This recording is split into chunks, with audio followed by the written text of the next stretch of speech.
안녕하세요. 산산노웅의 유비한테 해주는 이야기. 그러니까 춘추시대의 공자와 그 제자 자공에 대한 이야기는 계속됩니다. 그러니까 그 자공이는 한 번 움직여서 요 다섯 나라들의 운명을 완전히 바꿔놓습니다. 그러니까 노나라로 갔다가 제나라에서 그 병사들을 데리고 오는 전상 대장군을 만나고 그 협상을 합니다. 그리고서는 오나라에 가서 오나라 그 부차를 만나 가지고서는 그 명예욕을 부추겨요. 중원의 패자가 되세요. 그리고서는 이제 올나라에 가서는 오랑 부천한테 복수를 하고 싶으면은 그것을 겉으로 내세우면은 안 된다. 그러니까 그 오왕 부처한테 여기서 병사 3,000명 전부 그 보내고 그 군량미 20만 석을 보내도록. 그러니까 이제 그 문종이 그러고서는 이제 그 올나라에는 아주 유명한 그 신하가 둘이 있잖아요. 법녀하고 문종이하고. 그 법녀는 그 오나라에 부천이 붙잡혀 가 있다가 올나라에 돌아왔는데 그날 저녁에 사라졌어요. 그런데 이제 나중에 이 법녀의 활약이 아주 대단합니다. 그리고서는 이제 문종은 나는 여튼 올나라를 위해서 내 최선을 다해야 되겠다. 이렇게 하고서는 이제 열심히 그 구천을 위해 가지고 일을 합니다. 그래서 이제 문종이 그 3,000명 병사를 데리고 그리고 20만 석 그 군량미를 가지고서는 오왕 부차한테 오게 됩니다. 그 이제 오왕 부차가 월나라 병사까지 다 합쳐가지고서는 그리고서는 병사들을 일으켜가지고 제나라로 쳐들어오게 돼요. 그런데 이제 이 자공이는 와서 공자한테 이제 이야기를 해주고 지금까지 이렇게 움직였는데 내가 그 진나라로 가서 한의조로 나중에 나뉘는 진나라. 그게 아주 그냥 대국이거든요, 지금. 그 진나라로 가서 오나라가 진나라를 쳐들어올 때, 그러니까 이제 오나라는 제나라를 제압하는 것은 이제 문제가 없어요. 왜 그러냐면 전상이가 뒤에서 이제 호응을 해주니까. 그러니까 제나라를 제압하러 가는 것은 제나라에서 가장 강력한 이제 그 대부는 전상인데 전상이는 자기하고 같이 제나라를 다스리는 고씨, 국씨, 안씨, 포씨의 그 세력들을 약화시키는 게 목적이에요. 그러니까 이제 오나라 부차가 이제 그걸 해주기로 했거든요. 내가 제나라하고 싸우면서 요 네 대부 고씨, 국씨, 안씨, 포씨의 세력을 약화를 시키겠습니다. 그러니까 이 전상이는 알았습니다. 그리고서는 이제 군대를 뒤에 후방에 딱 배치를 시켜놓고 이제 움직이지 않는 거예요. 그러니까 고씨, 국씨, 안씨, 포씨 이 병사들은 최고 앞에 서 가지고서는 아주 그냥 지리멸렬되는 거죠. 오나라하고 이제 비슷비슷한데 전상이 군대가 합류를 해야 비슷비슷한데 전상이 군대는 본부 부대로 해가지고서는 움직이들 않는 거예요. 그러니까 이제 꼼짝없이 이제 거기서 포로다가 다 잡힙니다. 그리고서는 오왕 부차는 중원의 패자가 돼야 되겠다 하고서는 이 병사들을 가지고 이 한의조로 나뉘는 진나라로 진격을 하게 됩니다. 그런데 이제 자공이는 먼저 진나라에 가서 거기 한 대부하고 의대부하고 조대부 요 세 대부를 아주 이야기를 다 이렇게 하면서 자세하게 이야기를 하면서 감복을 시킵니다. 지금 오왕 부차가 중원의 패자가 되기 위해서 군대를 일으켜서 제나라를 제압하고 진나라로 올 것입니다. 그러니까 진나라에서는 그 복양 전투에서 매복작전을 하듯이 딱 양쪽 산 등성 위로 매복작전을 하고 여기에서 하루에 3, 4씩 일사씩 해갖고 삼사를 물리게. 그러니까 이제 매복한 병사들 가운데로다가니 오나라 병사들이 다 들어올 수 있도록 이렇게 해가지고 그 오나라 병사들을 꼼짝 못하게.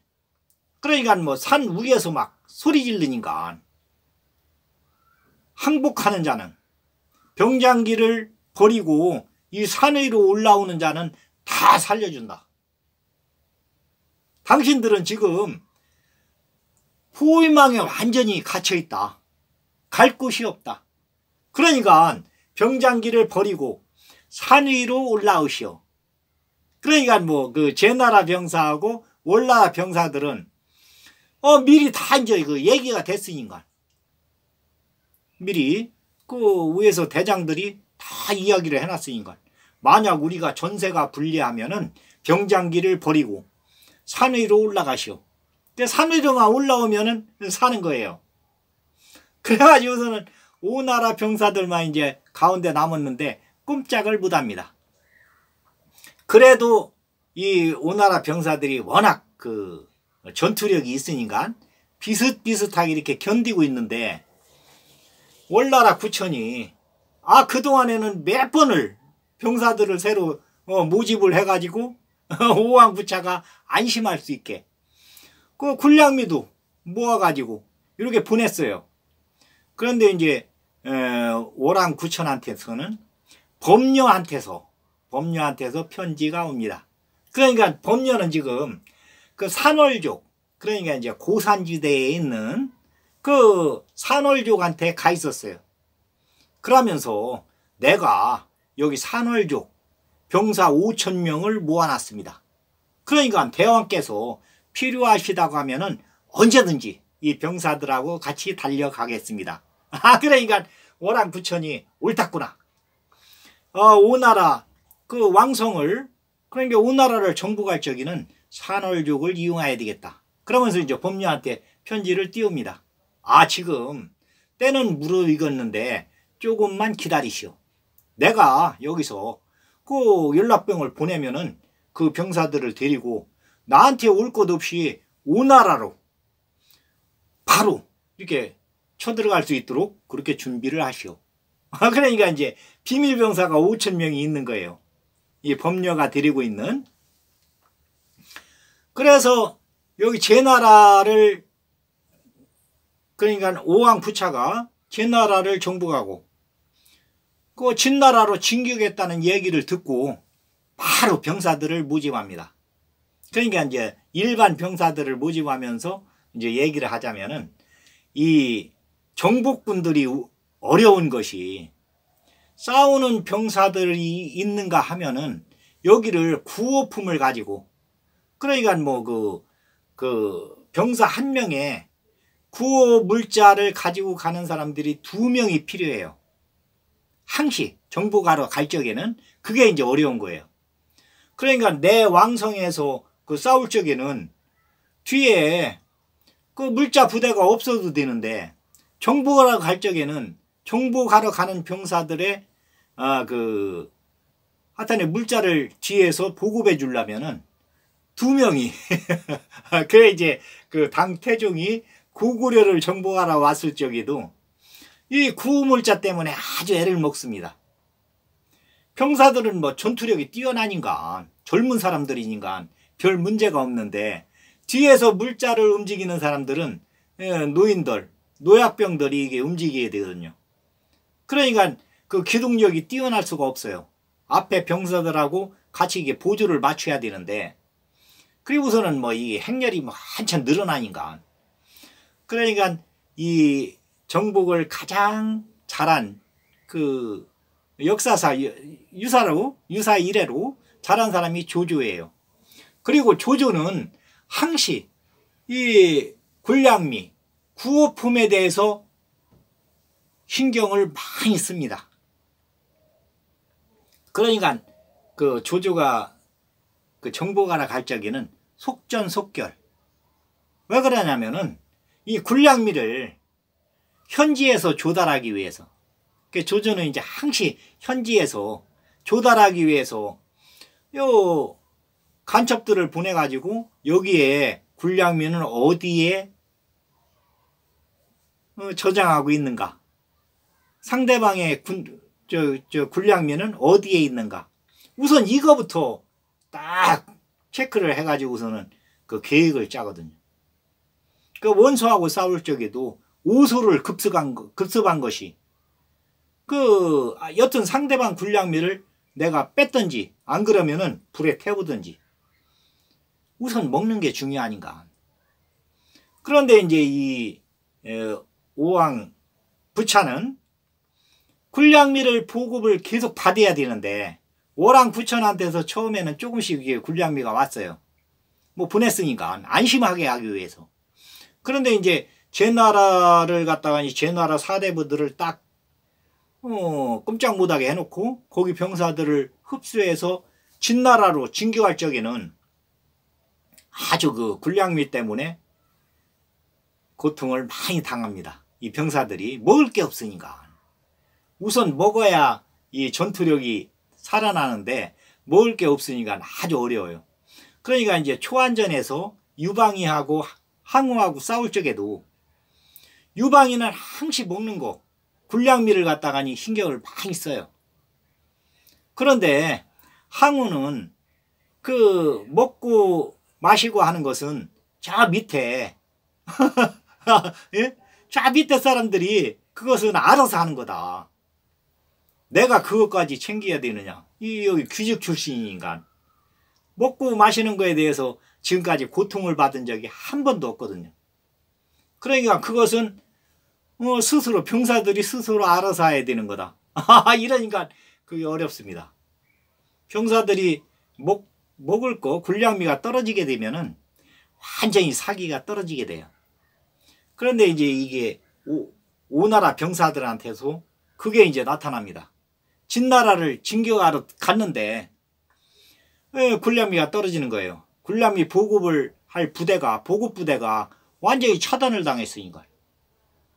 그리고 제 나라 전상이도 제 나라도 보급품을 안 보냅니다. 미리 다 자궁이하고 얘기가 됐으니까 올나라에서 오나라를 갖다가 완전히 복속을 하고 그 다음에 그 오왕부차는 여튼 겸손한 기가 없었으니까. 그러니까 외국 그 왕들이라고 해도 사신들 이렇게 할 적에는 아주 겸손하게 해야 되는데 오랑구천은 어쨌거나 복수를 하기 위해서 아주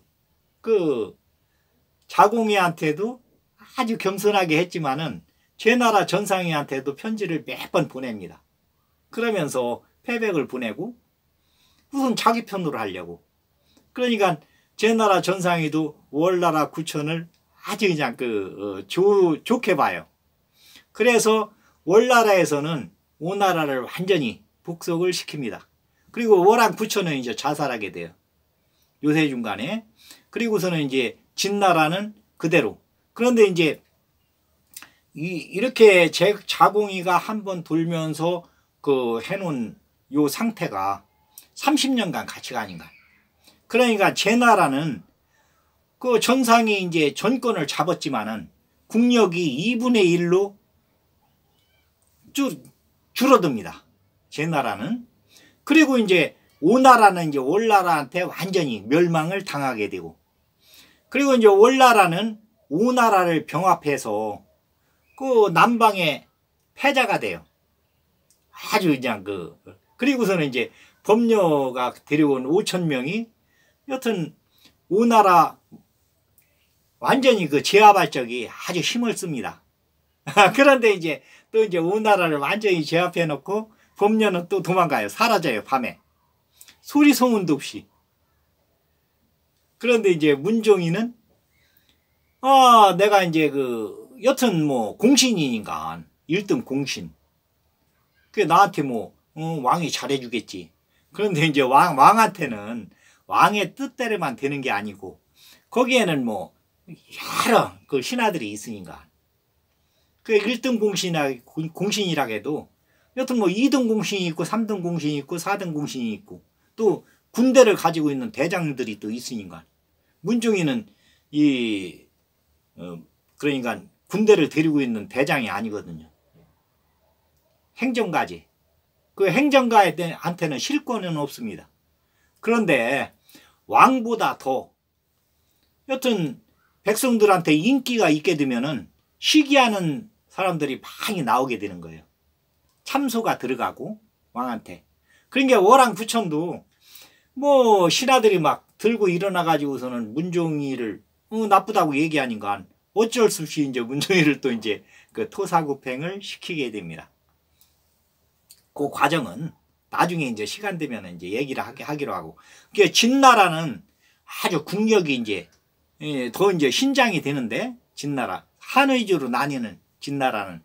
그런데 요 오나라를 제압하는 과정에서 이 한대부, 의대부, 조대부의 그 실력이 아주 그냥 그 실력이 뛰어나게 이제 그 백성들한테 인기가 아주 좋게 됩니다.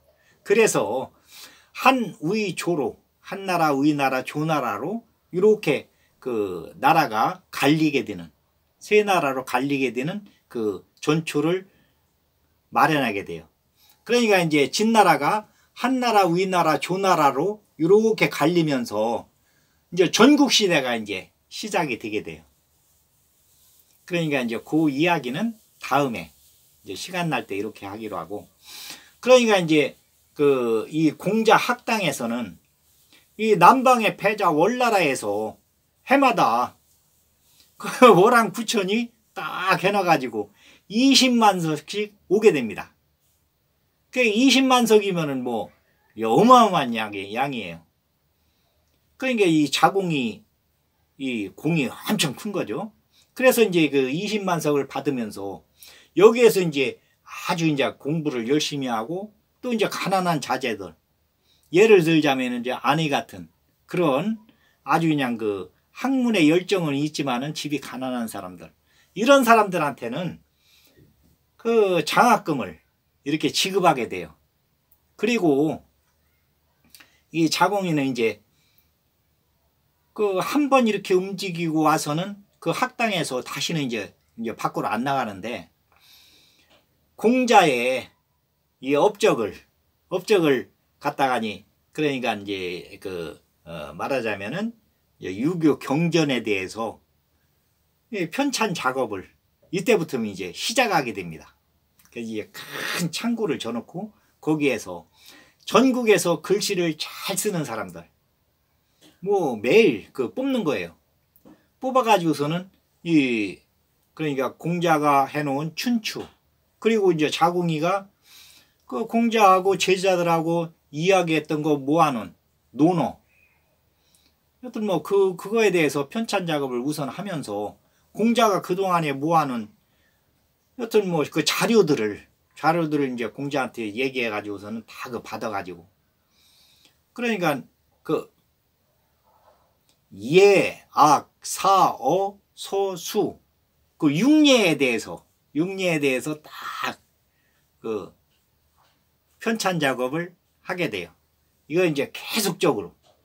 그러니까 그 옛날서부터 스승들은 나보다 더 뛰어난 제자가 나오기를, 이게 이제 소원이에요. 스승들은 왜 그러냐면 그 동서양을 막론하고 가장 뛰어난 스승들은 아주 유능한 제자를 뒀습니다. 그러니까 이제 예를 들자면은 부처한테는 마하가섭이 있습니다. 아주 뛰어난 제자죠.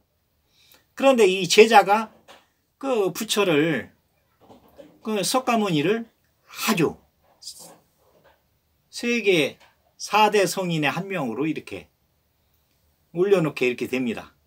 그리고서는 예수한테는 사도 바울이 있습니다. 그 바울이 예수의 그 일생에 대해서 다 이렇게 해가지고서는 그 내려올 수 있도록, 그러니까 뭐 그 예수의 일생을 전부 기록했으니까 아주 대단한 사람이죠. 그리고서는 이제 공자한테는 이 자공이 있습니다. 아주 뛰어난 사람이죠. 그런데 이제 그때 당시에 대부들이나 왕들이 자공을 만났을 때는 그 공자 학당으로 다 많이 이제 배우러 오고 또 이제 그 책자를 구하러 오게 됩니다. 그 자궁이한테 물어봐요. 당신이 지금 하고 있는 걸 보니, 그리고서는 인간 됨됨이로 보나 뭘로 보나 공자보다 당신이 더 뛰어난 사람이 아니냐. 자궁이한테. 그러니까 자궁이가 그럽니다. 아, 그것은 일 단면만 보고 이렇게 이야기를 하는 겁니다. 그러니까 하늘은 우리 스승 공자를 인류를 대신하는 목탁으로 이렇게 지정을 했습니다. 그런데 저는 그 목탁을 더 빛을 내게 하는, 그러니까 말하자면은 공자는 발광체이고 저는 공자에 의해서 빛을 받아가지고 빛을 반사하는 반사체입니다. 그러니까 발광체하고 반사체하고 어찌 똑같겠습니까? 그러면서 우리 스승 공자님은 여러분들이 몰라서 그러는데, 그 성으로 비유하자면은 성을 싸고 있는 담이 저는 사람 키 높이보다 낮습니다. 그러니까 안에 있는 아주 아름다운 정원이나 성이 다 보입니다. 그래서 사람들은 나를 그냥 아주 좋은 저기로 얘기를 하는데, 아주 뛰어나다고 얘기를 하는데, 우리 공자님은 이 벽이 하늘을 닿게 높아서 일반인들은 볼 수가 없습니다. 안을. 그리고 들어가는 문은 아주 좁아서 거기를 한번 들어가려면 아주 어렵습니다. 그런데 들어가 보면은 이 세상 누구보다도 아주 아름다운, 어느 성보다도 더 뛰어난 그러한 성인데 일반인들이 들어가기가 어렵기 때문에 그렇게 이야기를 하는 겁니다. 그 자궁이의 이제 그 스승님에 대한 평가를, 그러니까 일반인들이 볼 적에는 아주 그냥 삶도 조금 미미하고, 뭐 일반인들이 볼 적에는 자궁이가 훨씬 더 뛰어난 사람이거든요. 돈도 많이 벌었지. 부자지, 상인이지, 겸손하지. 또 이제 그 5개국을 돌아다니면서 이 판도를 바꿔놨다는 것을 알고, 월나라에서는 아, 이게 이제 중원의 패자인데 해마다 20만 석씩 그 자궁이가 다 공적을 쌓아놔가지고 그 보내니까 백성들이 볼 적에는 자궁이가 아주 뛰어난 사람이거든요. 그 이제 그 오늘 이야기는 여기까지. 그러니까 이제 공자에 대한 전반적인 평가라든지 자궁이의 업적, 공자가 죽고 나서도 자궁이는 이 편찬 작업을 계속합니다. 그 이야기는 다음에 한 번 더 하겠습니다. 그러면서 이제는 그 오나라가 이제 멸하기 전에는, 오나라가 이제 그 춘추 패자였었거든요. 그러니까 그 5패가 있는데 그 4번째 패자가 이제 오나라 그 합려하고 부차, 그 어떤 부자지간에 오나라를 아주, 그러니까 오자서의 그 보좌를 받아서 이렇게 됐었습니다. 그런데 이제 오자서를 부차가 이 자살을 하게 만들어요. 그 이야기를 하겠습니다. 그러니까 이제 공자에 이어서 오자서에 대한 이야기, 그리고 이제 오자서는 또 그 손자병법을 지은 손무를 또 그 오나라 왕한테, 합려한테 이렇게 추천을 해가지고 그 둘이 손을 잡고, 오자서하고 손무하고 이게 손을 잡고서는 오나라를 아주 부강하게 춘추 5패의 한 명으로 이렇게 이제 그 만들어요. 그 과정, 그리고 그러니까 이제 손무에 대한 일생, 오자서에 대한 일생이 끝나고 그 다음에 손무에 대한 일생을 이야기를 합니다. 오늘은 여기까지 하겠습니다. 감사합니다.